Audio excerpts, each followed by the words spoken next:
Hey guys, welcome back to the channel. If you are already a subscriber, thank you so much for coming back. And if you're new here, welcome. My name is Francia, and on this channel, we do a little bit of everything, but lately I have been into true crime. And if you're interested as well, I hope you hit your subscribe button and your notification bell so that you always know when I upload. Okay, so I don't know what's going on with me or with 2025. Like, homegirl did not come in very nicely, and I'm still sick. I'm still battling this darn cold, and I still have like this lingering cough that literally takes the wind out of me. Like, so much energy that I could have that I don't have because I'm coughing so much. At this point, I'm getting angry, but it's whatever. I was worse, I guess. I feel better, but still not there yet. So bear with me if I sound like I'm half past dead. Bear with me. Okay, thank you. Enough rambling. Let's get into the story. But wait, before I get into today's story, I do have to remind you guys to please subscribe to the channel. If you like true crime content, please subscribe. Appreciate it. Thank you. Let's get into it. Today's story is not going to be long at all. It's very short because I couldn't find a whole lot on this guy, but I thought it was interesting. And then I don't know, I'm a sucker for everything that happened in Florida because I live in Florida. So that's why. Anyways, moving on. Okay, so you know how some, especially in these stories, some killers hide in plain sight and blend in seamlessly into the fabric of society? Yeah, well, this guy was one of them, okay? A soft-spoken family man who harbored a dark, deadly secret. Between 1973 and 1974, the people of Brevard County, Florida, became unwitting participants in a chilling story of trust, betrayal, and murder. This American convicted serial killer and rapist unalived 5 girls and women in Titusville, Florida. Who exactly are we talking about? Let's get into it. Bernard Eugene Giles, or is it Giles, or is it Gills? I'm not sure. I should have looked up how to pronounce his last name. Not that it matters really, but I didn't. So here we are. I think I'm going to go with Giles. Let's go with Giles. Bernard Eugene Giles was born on April 9th, 1953 in Titusville, Florida, to a very nice family where he grew up with 3 other siblings. Even though they were also described as not being great at parenting, it was said that his parents were law-abiding citizens who did things by the book. So Bernard here didn't really have like a terrible negative influence, to be exact, at least not recorded. Even his friends would describe him in a more positive way, if anything. So yeah. Bernard went to Titusville High School where he took a liking to visual arts, but he would soon lose interest in studying altogether, although he was successful in that field. So I guess, I don't know, homeboy just got bored, I guess. We don't know. Now, because he was always absent, his grades were bad, and all in all, he was doing terrible in school. So when he was about 16 years old, it was said that he was forced, but I'm going to say he was expelled because he was doing so bad. I'm going to go with expelled because how you forced to leave school? He was expelled. He was expelled at the age of 16, and after that, he went to trade school and became an electrician and started working. In 1972, when Bernard was 19 years old, he married 17-year-old Leslie Joanne, who would give birth to a daughter in July of 1973. Now, again, I ask, was the whole underage situation not a thing back then? Because, And then who was performing these weddings? Because although that one is not that big of an age gap like the last one, Eileen's parents, but he was still an adult and she was still a minor. So what gives? I have to look to see if it mattered back then what age people were, because this doesn't make any sense to me. Mba kompren. Mba kompren tout grand moun sa yo ki nan l'âge ti moun sa yo marié ave yo. Ti moun yo boko même gen 18 ans. And then pa gen person moun ki we un problème nan sa. Hey, mes amis mwen. Yeah, I do have to look into that. I gotta find out why this was happening. Maybe it was not a thing and I'm just tripping. But anyways, that's what he did. He married the little girl. To most people, or to his neighbors and friends, really, Bernard seemed like an ordinary man. He was married with a young daughter. He worked very hard to support his family. He just appeared to be the perfect husband and father. But underneath the surface was an insatiable desire that would soon spiral out of control, as it always is. As much of a very well put together, hardworking family man Bernard was, when night fell, he would transform into something far more sinister. In the early 1970s, young women started disappearing in Brevard County. Most of them were hitchhikers, which was a thing that people used to do back then. I'm about to age myself, but I came up in like the 90s in Haiti and we hitchhiked a lot. Like, I remember, oh my gosh, they could have taken us. They could have totally taken us, but it was what it was. I remember me and my sister, well, most of my siblings really, we would not have enough money to pay for all of the transportation. So we would like pay for what we could, and then the rest of the way we would hitchhike. And it didn't matter what kind of car it was. It could be like a nice private little car that they called voiture, right? It could be a voiture. We would get in that, or it could be like one of those Mack truck carrying sand or sab, if you know you're Haitian. We'd get in those, and then we would be dirty, but at least we weren't walking for miles on end, you know what I mean? It was some interesting times. Them were some very interesting days. But yeah, I say all this to say that hitchhiking was a normal thing back then, and Bernard exploited that trust to lure his victims to their demise. Once they were inside of his car, the women were driven to a remote area where their worst fears would become a reality. Oh, poor things. Their bodies were found, in some cases, graped in orange groves and wooded areas in Brevard County. Bernard allegedly killed for the first time in 1973. Now, I said allegedly, meaning that he could have started earlier than 1973, not allegedly as in he didn't do it or we don't know whether or not he did it. He did confess to these crimes, but allegedly meaning that he may have started earlier than that. They don't have proof that he did, but he may have. You get it. His first known victim was 18-year-old Nancy Jerry, who went missing on December 26, 1973. Her body was discovered on December 10th of 1973 with a GSW to the head. Oh man, poor thing. Just 18 years old, so young, with her full life ahead of her. And like I said, you can't even say, what was she thinking, hitchhiking a ride from a stranger? Because that was the thing back then. And I just thank the Lord, because that could have totally been me or my siblings, because we all hitchhiked back then. And we did it in a third world country. So, oh man, that's so sad. Another victim of his was 14-year-old Sharon Mary Wimmer, who disappeared on November 5th, 1973. She was found strangled with her clothes near her naked body. Oh man, just 14. People are so young. Yeah. On November 14, 1973, 14-year-old Krista Jean Melton went missing, and her body would be found on January 31st, 1974, with a GSW to the head.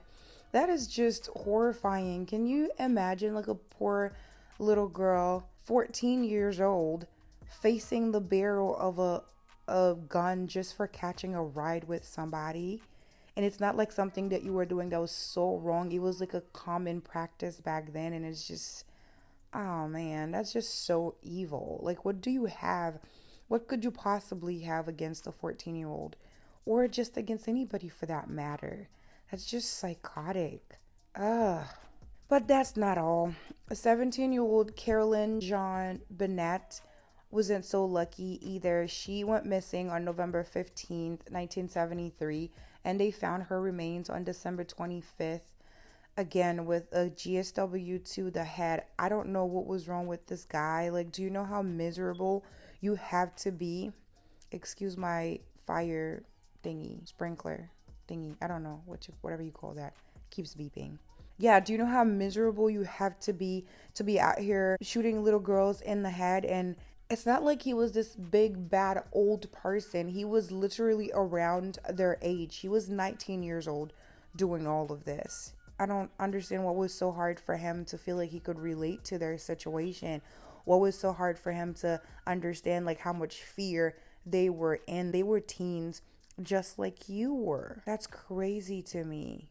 A lot of the times I'm like, I just give me 5 minutes, 2 minutes in a back alley with homeboy, and I would say I can't fight, but he looks like I could take him, but he also looks like so old and frail. I could travel to the prison and just fight him.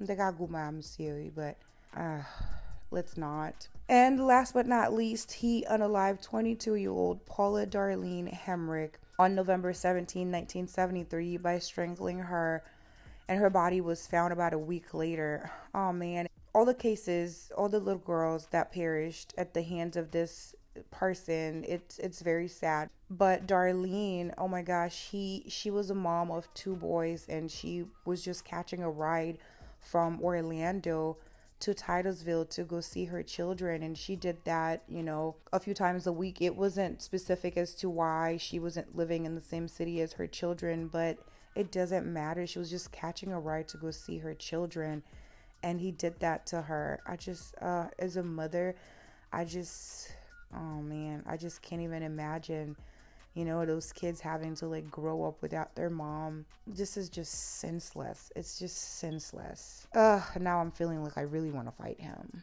But fortunately, his little killing spree would come to a halt on December 10th of 1973. Bernard picked up 2 hitchhikers, and then he drove them to some wooded area outside of Titusville, where he proceeded to attack them.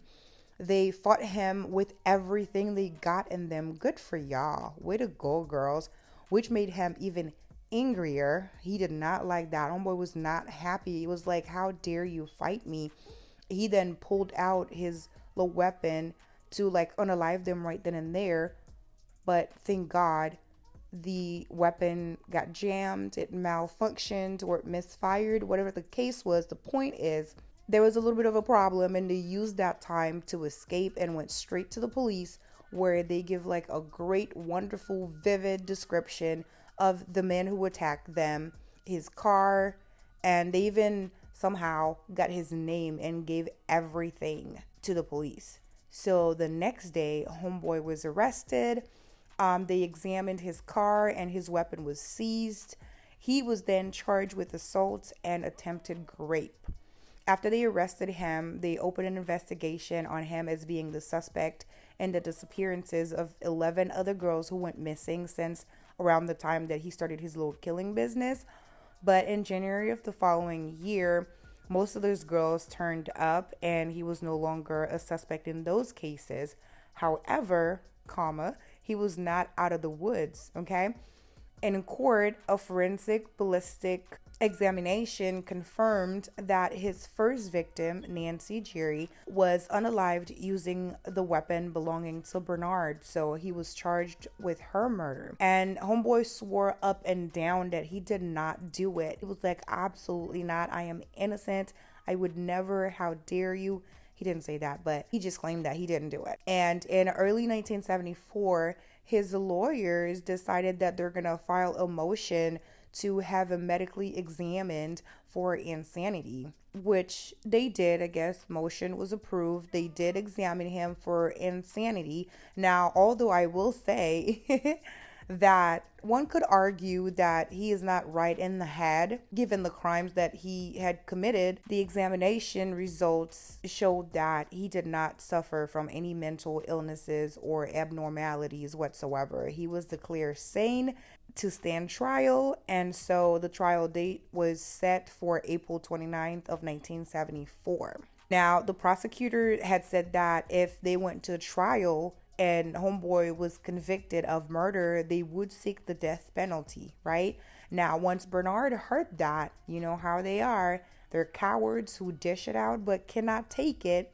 As soon as he heard that they would seek the death penalty, he changed his whole plea situation and confessed to the murder of 4 more girls, along with some other attacks and attempted murders, apparently that no one knew about, of course. But yeah, he confessed to everything and even admitted to some other dark thoughts that he had as a kid. So you know how growing up, most people have like a dream or aspiration of becoming, oh, I don't know, a lawyer, a doctor, engineer, mother, you know, those kind of things. Not Bernard. No, Bernard, as a young child, around age 6 to be exact, he was dreaming of unaliving people. Yeah, he had a strong desire to unalive people. That's what he wanted to become in his lifetime, was an unaliver. Your parents must be oh so proud. In 1969, when he dropped out of high school, he did attempt to start his dream, of unaliving people, but it didn't work out. And then he gave it a couple more years, and I guess he became successful. What a crazy person. Now, due to him pleading guilty, he was spared the death penalty and instead was sentenced to several lives in prison. I don't know. I have mixed feelings about this, so I'm just going to keep my opinions to myself when it comes to the death penalty.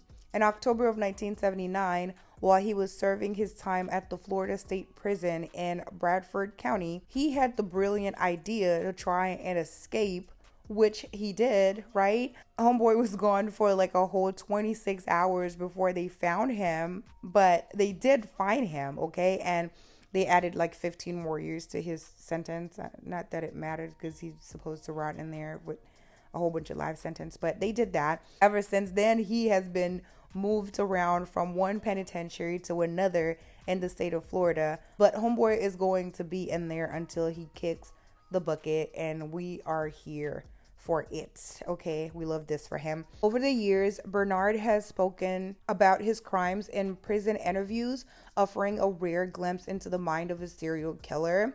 His calm demeanor contrasts sharply with the brutality of his actions, leaving experts and the public, like myself, grappling with the question, how could someone so unassuming commit such heinous acts?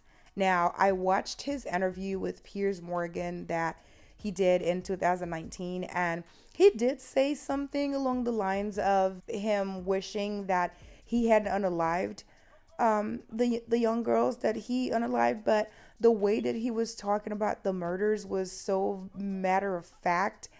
It was just chilling to see, and I had a hard time depicting remorse in his exchange. I don't know. In my opinion, I don't think it was there, but that's just me. I don't think he was remorseful at all, but you watch and you tell me what you think. For me, this was my life's passion up to that point. To do what? To murder women. Well, if it had gone the other way, I'd have murdered her. At the age of 16? Yes, sir. I mean, it's a chilling thing to hear. This is not, I'm sure you recognise this, is not a normal Oh, I understand that. None of this feels normal. Sir. You wished you had killed her? No, I don't. I'm glad that I didn't. I wish I hadn't killed any of my victims.